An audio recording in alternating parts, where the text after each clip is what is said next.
Mark, what has yesterday told you about your squad and the development of it, and what has it perhaps told the wider football world? Didn't tell us a lot we didn't already know, if I'm honest with you. We told them the message to the players was do what you do better. It was as simple as that. Carry on playing the game exactly the same way, prepare the same way, train the same way, eat the same way, etc.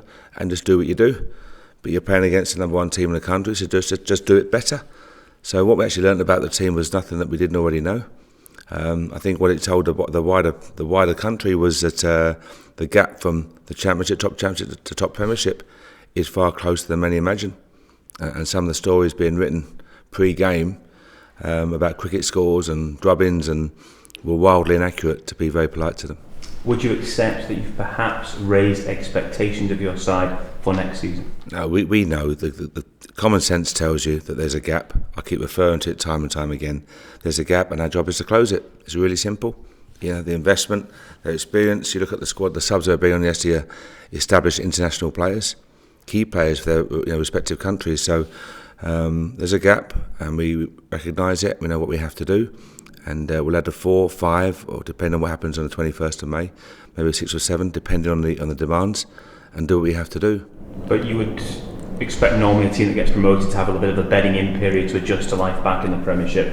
That probably won't be the case for yourselves. Your supporters, especially after yesterday, will expect you to be challenging. If you remember our first press conferences, the old saying we learned from the owner of Brentford that you always underestimate the promoted teams and you overestimate the relegated teams, and that's a fact. And he's a very smart man, so that's stuck in our minds, that's for sure.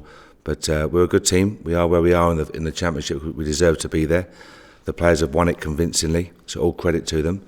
And they go up full of confidence, but aware of the gap. We have to close it. You mentioned yesterday that obviously, potentially Europe now, that would maybe adjust what you have to do with your squad in terms of numbers, etc. At what point do you sit down with the board and look at what business you need to do next season? Or has that process already begun? That started weeks ago. Starting to identify targets, options in various positions, what the financial implications of each target might be. So that work's been going for weeks and weeks. Someone like Frank McParland, who's in my mind the best in the business, that work's well underway. But you have to wait now for certain, the 21st of May. We have a very tough challenge against Hibs, who'll be, I'm sure, keen to lift the cup. So we'll prepare well for that game, as we will do for Wednesday night and the games between now and then. But after the 21st, we know exactly where we are. You talk about that gap, which certainly didn't seem in evidence yesterday. Do you mean then it would perhaps be over, the course of a season? You feel that would catch up with you as the way things stand at the moment? Well, don't forget, yesterday we had 5 subs. There was no statement or false statement. That was exactly what we had available to us yesterday. Injuries and whatever else. Injuries, cup tied. That was our squad yesterday. And young Liam Burt at 16 was the only player who didn't get on the pitch. So, that's it. We have to add to it. We have to add quality, have to add some depth to it, and look at what challenges lie ahead. A long season, the various cups and Europe would present another challenge for us, which we would be prepared for, but we have to make sure we have the options in place. I saw an interview with Dave King there saying that he was in tears yesterday and the rest of the board similar. Does that sort of show what it means to everyone? I think driving to the stadium yesterday showed what it meant to everyone. The crowds were magnificent along the way. A great experience. The players are immediately aware of the responsibility they have and the size of the club and the expectation and the 4 or 5 years that the fans have been through. And this was a chance to hopefully regain some pride and some respect. And the players were magnificent, the fans were magnificent. So yesterday was about those two groups. And it was a good day for the club. I'm sure you're looking forward to next season already, but did yesterday perhaps whet your appetite a bit more for it to really get your teeth stuck into it? Yeah, I think it was a good game yesterday. It was a good advert for Scottish football yesterday as well. It wasn't a drab draw or whatever, drab affair. It was a good game, fantastic atmosphere. And when you play at Ibrox or Parkhead, one of the two grounds with 90% support for one club, I can only imagine the atmosphere. But we'll look forward to that next season, undoubtedly. How did you celebrate? Did you do anything special last night? Tapas and a glass of red wine last night, and yes, nothing more than that. In terms of the way the team performed, I think most people expected you to try and tinker with the setup a wee bit, to perhaps be more cautious, certainly at the early stages. It showed bravery in your part to stick with the support. The word bravery is attached to the players, because what we asked them to do was to get on the ball and do what we do all season, and they did it. In that cauldron-like atmosphere yesterday, they did it. To a man, everyone did it. So the bravery is attached to the players, but we said very clearly before the game, we're going to play this way, 4-3-3. That's our plan A, and we keep on doing it. The only change we do it better, and I don't see why people would think we're going to change. Never occurred to you that, Absolutely not. No, that's how we play, and that's how we want to play, and we want to dictate the football and create chances and play forward when we can. So that will never change. Just going back to your plans for next season, have you sorted out a budget at this stage of what you Yeah, want? we're just putting options forward. So we go to the board and the owner with the options, various options, and see the response. See where we go, and it's simply as that. See the response. These are the guys we think will add value to the squad. We think they're accessible, or if they're not, this is how much it will cost to get them out. And we go from there. Discussions are well underway. So hopefully we can make some short-term progress, quick progress, rather not short-term, quick progress, and try and get as many permits in before June the 18th as possible. And your idea of a budget, is it similar to the board's idea of a budget for next season? We'll soon find out, I'm sure. No, so far so good. It's a nice problem to have, sorry. Carry on. You've obviously kept a small squad, a tight squad this year. Is that something you would continue going forward, or do you think you need to have a lot more strength? You have to have some options, that's for sure. But I think tight and lean is the best way. It's how we work, David and myself and the staff. It's how we work. Players have to see first team. Nothing worse than doing your job all week and not being on the coach when it leaves on a Saturday or Friday afternoon. So I think we have to make sure the numbers are right. We have to have options in place for injury, for suspension, etc. But the fact is, tight and lean is far better than top heavy in my mind. I'm sure it's a nice problem to have, but has Europe in a way changed things? Might you have to sit out and wait a little bit longer, and would that perhaps change what type of player you wanted to bring? No, not at all. We'd go for our first targets. That wouldn't change at all.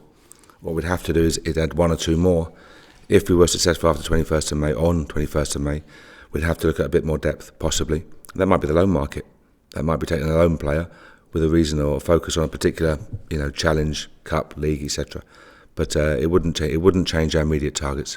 In many ways, the high of yesterday it felt like a final. But is it your job now to remind the players they've now got another We just job? had analysis. We analysed the game from yesterday.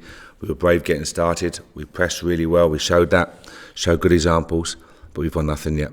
We have a very tough challenge on Wednesday night, which is a game we want to win, and everything will be geared towards winning that game. But 21st of May will demand good preparation, and we'll make sure we do that. Has that taken on an extra significance now, Wednesday's game? No. Not at all. Not at all. We sold the fans. We sold our full away allocation, so that whole stand will be Rangers again. We have a responsibility to go there and deliver performance. Nothing changes for us, and it has to be that way again. So some tired legs this morning. It was a hard, draining game yesterday with extra time, and the emotional penalties, etc. So rest and recovery. Do it right tomorrow. Very, very light tomorrow. Travel Wednesday morning. The rest in the afternoon, and we're prepared for a good game. Wednesday night is your first league game since you were confirmed as champions. Would you expect a guard of honour from your opponents? I can't talk about that. Honestly, that's not down to us. We'll turn up there on Wednesday night and know that we've got a packed away support that we have to go and deliver performance to. That's the only thing we'll think about. What other clubs do is beyond my control. But it does tend to happen. We saw Liverpool with Chelsea at Stamford Bridge last season in the Premier League. Would you hope that would be... No, I don't. If it's a gesture made by a club, then we're appreciative of it. If it's not, then there's no issue. We'll see what happens. As you say, it happens sometimes, other times it doesn't. So we'll wait till Wednesday night, but it won't be high on the agenda from our perspective. If roles had been reversed, would you have done it for the champions? Again, if that was the case, we could discuss it if that was to happen, but it didn't happen. If we go back to the European issue, if you're being honest with yourself, your first season back in the top flight, would you perhaps not wanted European action to have to sort of complicate, sort of try to settle a team back into sort of that level of everyone tells me that. And we had lots of discussions about this when you go on these courses, and people talk about the draining impact of European football. But then reverse the question. If someone said to you, you're in Europe, would you rather yes or no? You say no. Is that really going to be your answer? If you have the chance of European football to test your squad, to develop the players, to excite the fans, I can't believe you're going to turn that down. What we have to try and do is prepare as best as possible for it. It'll be a new experience for many. But people like David Weir and that have been through it, Jim Stewart have all been through it, Kenny Millers, and so we have experience in the squad, and the players we bring in, we hope will have some experience as well. But I think you have to accept European football and say thank you very much. How's the team looking? Obviously, we saw Rob Keelan come off for the end. Is that just? Rob Keelan had cramp. He had a problem in the last few weeks, but he was actually Rob Keelan. But a number of players was starting to cramp up. It was 120 minutes of draining football. But I thought there was some outstanding performance yesterday. Don't want to get away from the fact that all over the park, yes, there's some really good performances right the way through. Young Don Ball, outstanding. The subs that came on had a real impact. showed real bravery in the penalties as well. But to a man, 1 to 14 were outstanding. Has this exceeded your expectations the first season, given what you started with when you came here, and now 90 minutes away from you? Yeah, it has. I think, to be fair, our target was clear. The target was win the league. And privately we wanted to do it in style. So I can say that now, but the target was win the league. There was no try and get in the playoffs. It was really clear, win the league. We've done that. The Petrofac was a bonus, a really nice bonus. 48,000 fans, fantastic. Scottish Cup is a huge competition, so again, it's a bonus. But the focus had to be the league. And everything else we go into, we want to win it, of course we do, and go as far as we possibly can. Get into the final, fantastic.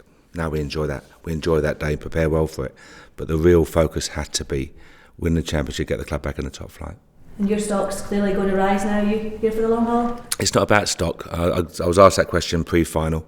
I know you're going to laugh and smile at that, but it's not about stock. It can't be. If you start talking about individuals, staff or players, I think you have a problem. It's about the football department. Yeah, as a group, staff, players, we're all together, and as long as we have that common goal, we'll be okay. Martin Wycombe for Wednesday? For Wednesday, no. For Saturday, no. For Livingston and St Mirren, possibly, definitely. For the 21st of May, I'd imagine Waggy will be banging on my door for the 21st of May. He looked fit as he ran down the touchline after. He did. He jumped to my back once, and that was I wasn't so fit then. But no, he's working hard. He worked very hard this morning. He increased the tempo of his work today, the loading, and he came through it well. He's a top pro. He's a top pro Waggy, so he wants to get back desperately. And as before, when he's ready, he'll play. Tim's Allen's out for Wednesday. Just the two cup-tied lads, Billy and Mike. They're back in. Is that the only changes for the They'll be back in. We'll use the squad. We'll rotate the squad, absolutely. But it's a tight squad. They'll all figure. And no problems with that at all. So Rob's okay as well? Bob's fine. Bob's fine.